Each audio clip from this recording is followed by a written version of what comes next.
Hi guys, thanks for watching my video. If you like what you see, feel free to leave a comment or a like, and if you really like what you see, feel free to subscribe for more content. Enjoy the video. Hey guys, how's it going? Today we got a lot to go through. If you don't know, it is Wednesday, my dudes, and because of that, there's a new snapshot, 20W20A. And to be honest, they didn't really add a whole lot with this snapshot. It just seems like they added a bunch of advancements and achievements, and basically those are just little goals and things you can do, but basically they just added the ones for all the things for the Nether update. So there's one for getting the full Nether armor, there's one for exploring bastions. They just basically added those advancements as well as adding a few little updates to ones that already exist. But today I want to start advancing through the game a little bit. So from last episode I said I was going to make a shield, and you know, it's not something I typically use in a playthrough, but you know, it can be helpful, especially in hard mode, to defend against skeletons because it does block arrows.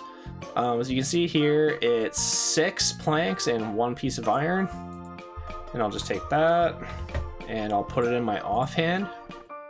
And so what you can do is you can right click and it actually holds up your shield. Now this does make you walk slower, but it does prevent creeper explosions from doing damage to you, and it also prevents arrows hitting you, so that really helps.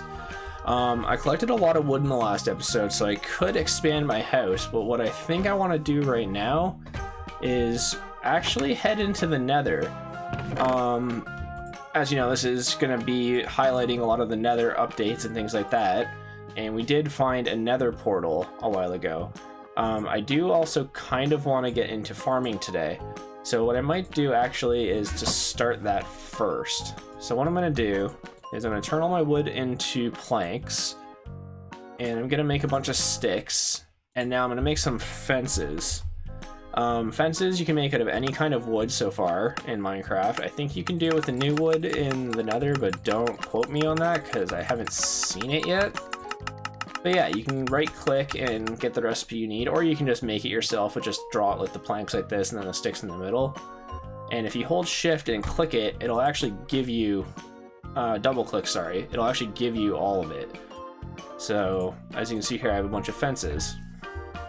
And the main point of doing this right now is to get a source of food, because right now we don't really have a reliable food source. So what I'm going to do is, for now, put a little fenced in area over here. Now, one thing to note about fences is you can't jump over them. Minecraft treats them as if they're over a block high, and you can only jump 1 block. And so because of that, you can't jump over them, but there's a trick you can use with carpets, and carpets for whatever reason will allow you to negate that and jump over it. But for whatever reason, animals don't recognize the carpets, so they can't do it. So what I'm doing right here is just making a basic little fenced in area. This will eventually move, but I just want to start, you know, rounding things up. And I wanted to start off with cows, but we seem to have a pig here, and if there's another one close by, it might be a good idea to just start with pigs. Let's see, we got a sheep. What I'm looking for is 2 of the same animal.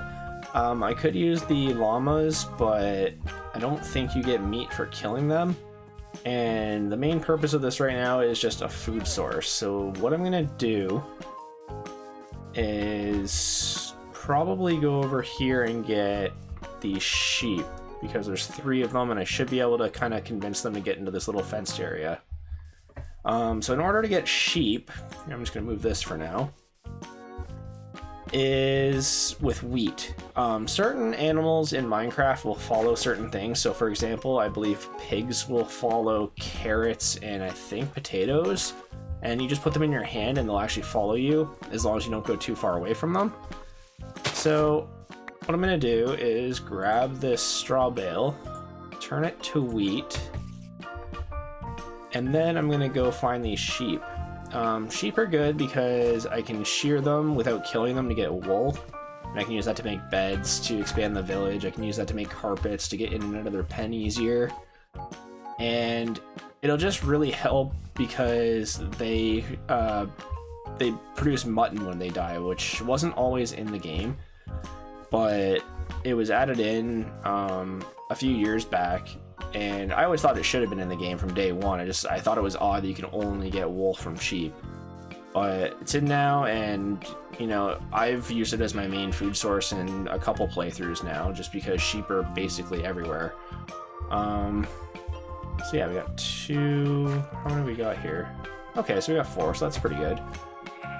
So what I'm gonna do is somehow lead all these sheep down here without dying, and hopefully if I don't go too fast, I can just trap them. Oh, come on, buddy. It is a little finicky. You do have to kind of watch them because sometimes you'll get ahead or they'll just randomly stop following you. But we should be able to just lead them right over here, and they'll be able to walk over that. And if I'm quick enough... Perfect. Okay, great. So we have 4 sheep to start off with, which is really good because then we have 2 sets of parents that we can use for the beginning. And so to breed animals, you simply feed them. We get these little hearts above them. And there we go. We got the parrots and the bats achievement, which is basically for breeding any mob in Minecraft. One thing I am going to do is break all the dirt around here just because zombies and things like that can get stuck in the pen and creepers can walk into it and it's just a pain. But yeah, there we go. That's the start of our farm. So now eventually once we get enough sheep going, we can start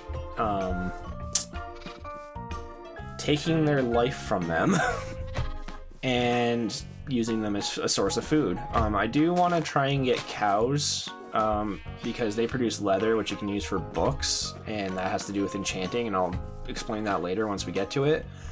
But no, this is good for now.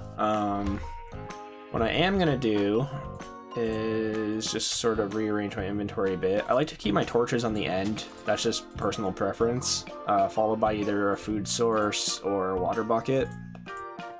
That should be okay. And I think what I'm gonna do now is probably head to the Nether. I don't really have a reason not to right now.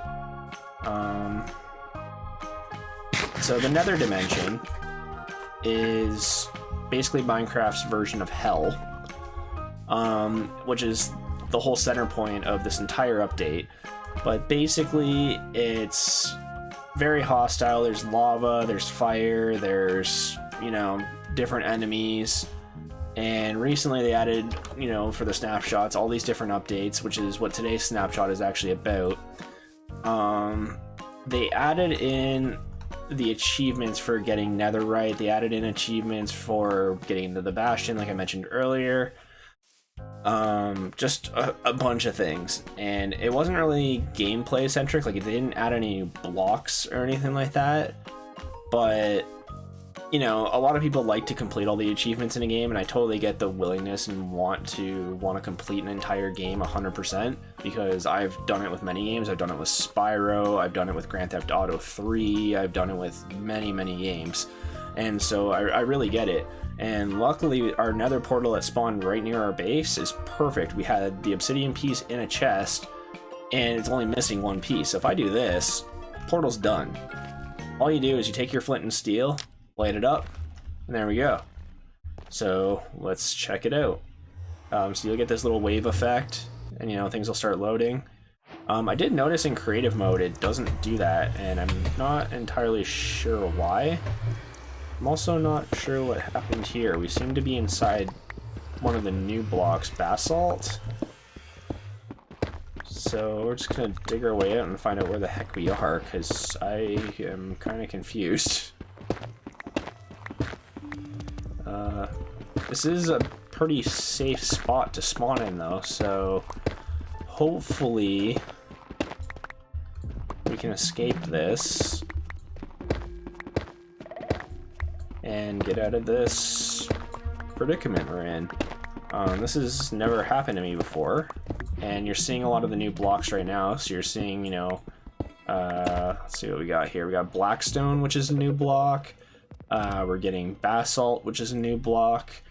None of this was in the game before. It was all strictly Netherrack, which was this, and Quartz, which has its uses. You use it for making certain redstone components, and Quartz blocks look really nice. They're fun to build with. But for now, I just want to get out of here because I didn't even know you could get stuck in Quartz or Basalt like this. So hopefully we get out of this eventually. You know, I'm really excited for the updates. It doesn't seem like they're going to be adding much more, but I could be wrong. I'm really hoping that with the final update when they release it, there's just one final big update where they add in a bunch of new blocks and things like that. I think it would just really tie together this whole update. They've added so many new mobs and so many different things to this update that, you know, I'm happy with what they've added, but if they added even more blocks to make it so you can basically do an entire playthrough in the Nether, that would be really cool. I've seen a couple of the other YouTubers trying that, and I'm considering it, but at this point, the Nether doesn't seem that dangerous overall.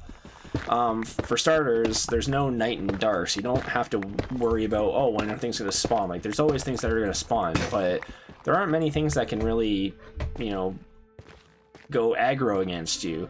There's gas, which you can kind of hear and see a mile away. Piglins, which are the new mob, but if you're wearing gold, they don't attack you. And basically everything else in the Nether will leave you alone as long as you're not aggroing it. The Hoglins and the Zoglins are a new mob as well. They will aggro you, but I mean, as long as you stay away from them, shouldn't be that big a deal. As for where we are right now, I'm looking at where we are and I don't even understand how to get out of here. So what I might do is end the episode here today since I don't have a pickaxe anymore. And I guess we're going to continue in the Nether next episode. It's really odd that this spawned like this. Like, we even have obsidian underneath here, which is weird. Because usually the portal is just this block, but it's also in here now. So I guess I'll head back for now. And I believe it was night. I need to kind of be careful coming out of here. Yep, there we go. And I guess I'm just gonna head back to the house. Sorry I didn't get very much done. We did get to see a couple of the new blocks, and I guess we started our farm, which is good. So I'm just gonna try and get home and not get killed.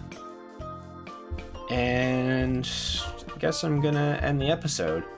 If there's anything you guys want to see, I know I'm not getting too many viewers right now, but you know, I am working on it. I'm working on getting my sound quality. I'm working on my thumbnails, you know, picking fonts, getting sound effects, things like that.